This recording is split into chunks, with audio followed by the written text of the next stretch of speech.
सोनापुर नामक गांव के पास एक जंगल होता था। उस जंगल में पृथ्वीराज नाम का एक आदमी जंगल का अफसर था। वह अपने परिवार के साथ जंगल में एक खूबसूरत बंगले में रहता था। हर रोज पृथ्वीराज अपने काम पर चला जाता।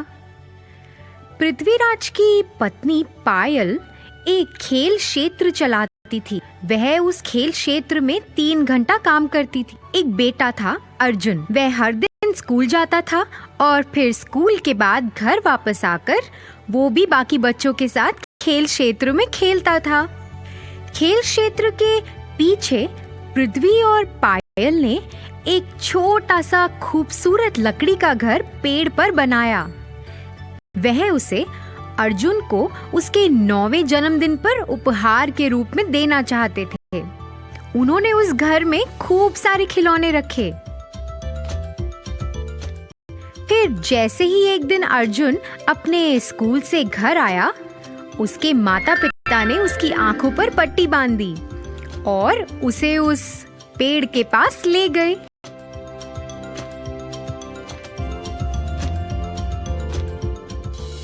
जैसे ही अर्जुन ने वह घर को देखा, वह बहुत खुश हुआ। वह अपना आधा दिन उस लकड़ी के घर में ही बिताता था। एक दिन अर्जुन उस घर से अपने घर की ओर भागता हुआ आया। उसने एक चित्र बनाया था। भागते भागते अर्जुन का पैर फिसला और वह जमीन पर गिर गया। उसने जमीन पे सीप के आकार का एक शंख देखा। उसे उत्सुकता हुई कि ये क्या है, तो उसने मिट्टी में अपना हाथ डाला और उस सीप को निकाल लिया। जब उसने उसे खोला तो उसमें 2 चमकीले सुनहरे रंग के अंडे थे। हाँ, ये तो कितने सुंदर हैं। मैं तो इन्हें अपने लकड़ी के घर में रखूंगा। अर्जुन उन अंडों को लेकर अपने लकड़ी के घर में चला गया।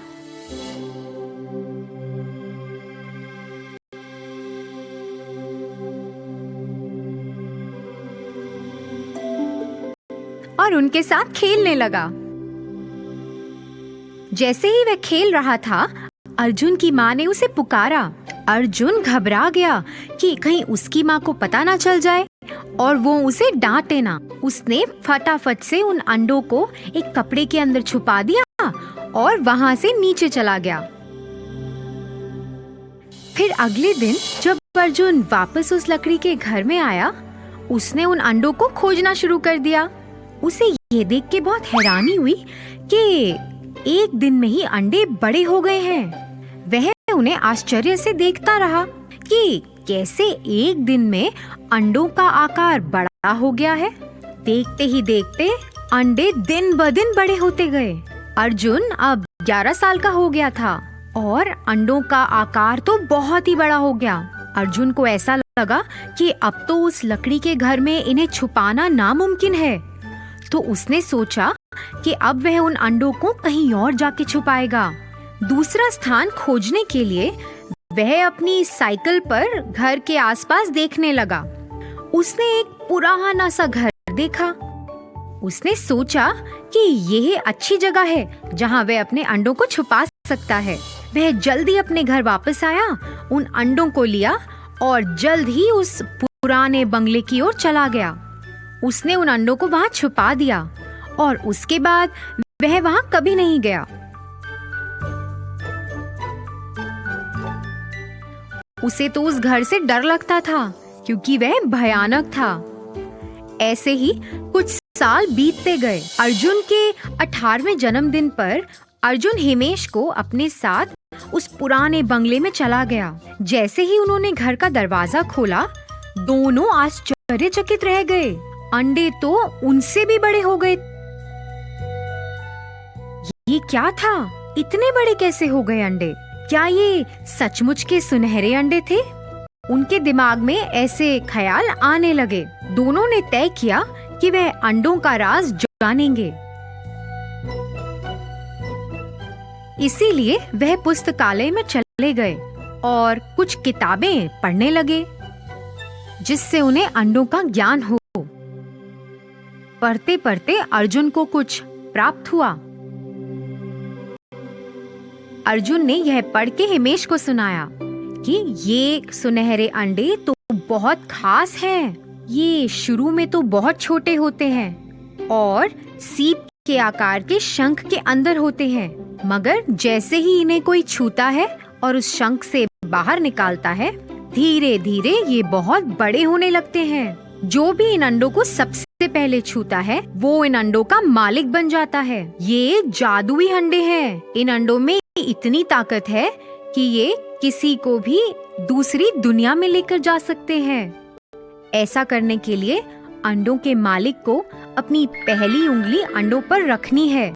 एक बार में सिर्फ 2 लोग ही जा सकते हैं। ऐसा करने के लिए जैसे ही वह उस अंडे के अंदर जाएंगे, वह अपनी इच्छा प्रकट कर सकते हैं और अंडे उनकी इच्छा कबूल कर लेंगे।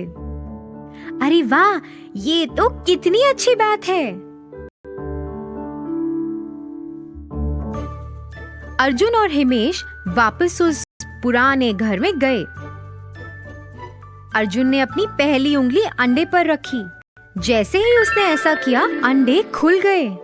दोनों एक एक अंडे के अंदर शामिल हो गए। हमें अंतरिक्ष में ले जाओ। जैसे ही उन्होंने ऐसा कहा, दोनों अंतरिक्ष में पहुंच गए और उड़ने लगे। दोनों ने बहुत मजा उठाया और फिर वापस अंडे में आ गए। उस दिन से दोनों अलग अलग जगहों पे जाते थे। एक बार वह ऐसी दुनिया में गए जहां बहुत प्रकार के फूल थे। उन्होंने आसमान की यात्रा की, बादलों में से गुजरते हुए, और धरती को वहां से देखा। फिर एक दिन वह सोच रहे थे कि अब हमें कहाँ जाना चाहिए। हे अर्जुन, अभी तक हमने कितने प्रकार की जगह देखी है, लेकिन हमें समुद्र की सैर करनी चाहिए। वहाँ तो हम अभी तक गए ही नहीं हैं। हाँ, लेकिन वहाँ हम ज्यादा देर तक रह नहीं सकते। हाँ, तो इसीलिए हमें वहाँ तैरना होगा। फिर हम समुद्र के अंदर की दुनिया को देख सकते हैं। प्यारे अंडे, हमें समुद्र के अंदर ले चलो। जैसे ही उन्होंने अपनी इच्छा प्रकट की, उन्होंने खुद को समुद्र तल पर पाया। वह इधर उधर देखने लगे। समुद्र में भिन्न भिन्न प्रकार की मछलियाँ थी, फूल पौधे थे और कई अलग अलग तरह के जीव थे। वह तो समुद्र के अंदर की दुनिया को देखकर हैरान रह गए थे।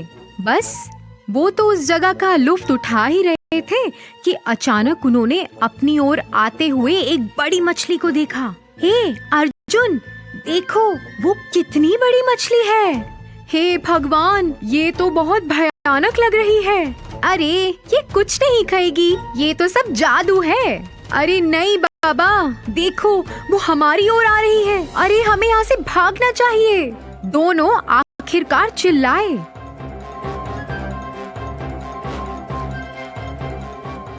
मेरे सुनहरे अंडे, मुझे यहाँ से वापस ले चलो। फिर जैसे ही उन्होंने ऐसा कहा, वह वापस अंडों के अंदर आ गए। उन्हें फिर एहसास हुआ कि जादू का तो इस्तेमाल करना उन्हें आ गया है, लेकिन उस जादू की मदद से उन्हें कहाँ कहाँ जाना है, इसकी उन्हें अभी तक खबर नहीं है। उन्होंने कभी ऐसा सोचा ही नहीं था कि ऐसी भयानक घटना भी उनके साथ घट सकती है। दोनों ने ये तय किया कि अब वह उस जादू का इस्तेमाल नहीं करेंगे। उन्होंने उन सुनहरे अंडों को बड़े से कपड़े से ढक दिया।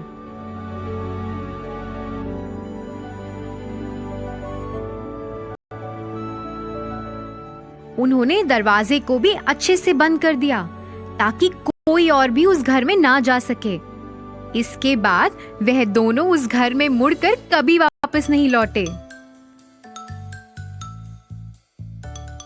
तो बच्चों, इस कहानी से हमें ये सीख मिलती है कि हमें अपनी सीमा से बाहर जाकर कुछ भी नहीं करना चाहिए, नहीं तो हमें मुसीबतों का सामना करना पड़ सकता है।